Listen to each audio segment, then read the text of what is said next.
আসসালামু আলাইকুম শুভ দর্শক, আমরা সেই জামাতদার বাথান উপতাজিয়া ইউনিয়ন এবং শাহজাদপুর উপজেলায় আমরা এসেছি। এখানে বিশাল এরিয়াতে গরুর বাথান রয়েছে এবং ভালো জাতের উন্নত জাতের গরু রয়েছে। সেই খামারিরা এই খামার করছে, আসলে তাদের এই খামার করতে কোনো ধরনের সমস্যা হচ্ছে কিনা সেই বিষয়গুলো আমরা আজকে জানবো। কাকা আসসালামু আলাইকুম।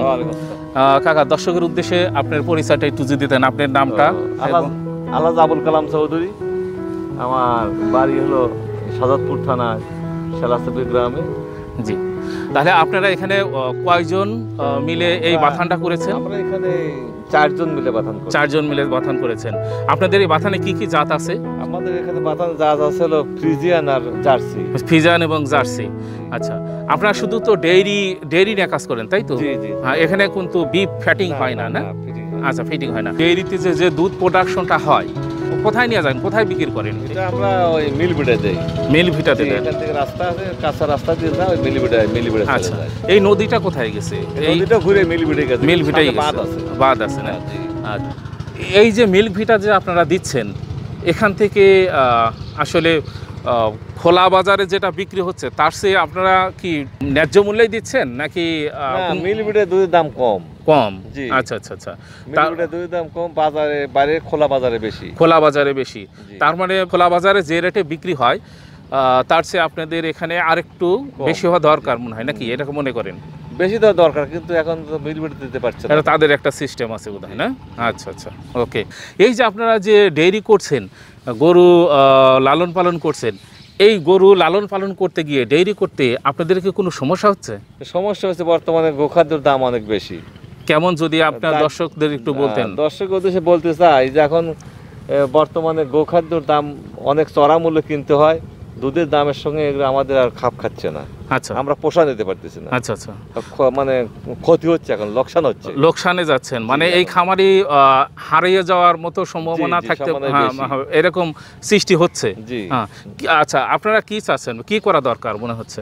আমরা চাচ্ছি এটা সরকারের মাধ্যমে যাতে আমাদের গোখাদ্যের দামটা তার সরকার নিয়ন্ত্রণ করে। আচ্ছা, নিয়ন্ত্রণ করে যে আপনার যুদ্ধ লাগছে রাশিয়ায়, আর তাড়াতাড়ি খাদ্যের দাম বেড়ে গেল, প্রতি কেজিতে 3 টাকা 4 টাকা 5 টাকা করে কেজি বেড়ে গেছে। আচ্ছা আচ্ছা, আপনি যদি একটু উদাহরণ দিয়ে বলতেন দর্শকদের, মানে চাক্ষুষ বলেন যে এই দানাদার খাদ্য আমি যে খাওয়াবো, দুধের প্রাইস এই এবং এই দানাদার খাদ্য এই দানাদার খাদ্য দিয়ে যে দুধ প্রোডাকশন হচ্ছে তাতে আপনাদের কিভাবে পোষাচ্ছেন একটু যদি বলতেন। আগে যে খাদ্যগুলো আমরা বস্তাপতি কিনতাম, 37 কেজি ভুসি ছিল হলো 1000 টাকা। জি। আর বর্তমানে সেই 37 কেজি গমের ভুসি হলো আপনার 1400 টাকা। আচ্ছা আচ্ছা। মাসকালাই ভুসি ছিল তো 50 কেজি দাম ছিল 1000 টাকা, এখন 1600 টাকা। আচ্ছা আচ্ছা। মসুরি ভুসি ছিল আপনার এক বস্তায় ওজন হলো আপনার 30 কেজি, সেখানে দাম ছিল 760 টাকা, এখন সেখানে হলো 1160 টাকা। এরকম প্রতিটা খাদ্যই মানে কেজি প্রতি বেড়ে গেছে, বস্তা প্রতি বেড়ে গেছে, কিন্তু আমার দুধের দাম বাড়ে নাই। আচ্ছা, যার কারণে আমাদের লেবারের কষ্ট বেড়ে গেছে। আপনার ঘাসে পানি ডিজেল তেল লাগে, ডিজেলের তেলের দাম বেড়ে গেছে, খড়ের দাম বেড়ে গেছে, গোখাদ্যের দাম বেড়ে গেছে, আপনার জমির ইজারা জমির ঘাসের দাম বেড়ে গেছে, দুধের দাম বাড়ে না। জি, মানে কস্ট সব জায়গায় ঠিকই আছে, কিন্তু মাঝখানে আপনার এই যে খাদ্য যেটা ইনপুট করবেন সেইটা আসলে খাদ্য ছাড়া তো দুধ উৎপন্ন হয় না। দানাদার খাদ্য পরিমাণ, টাকার পরিমাণ বেড়ে গেছে।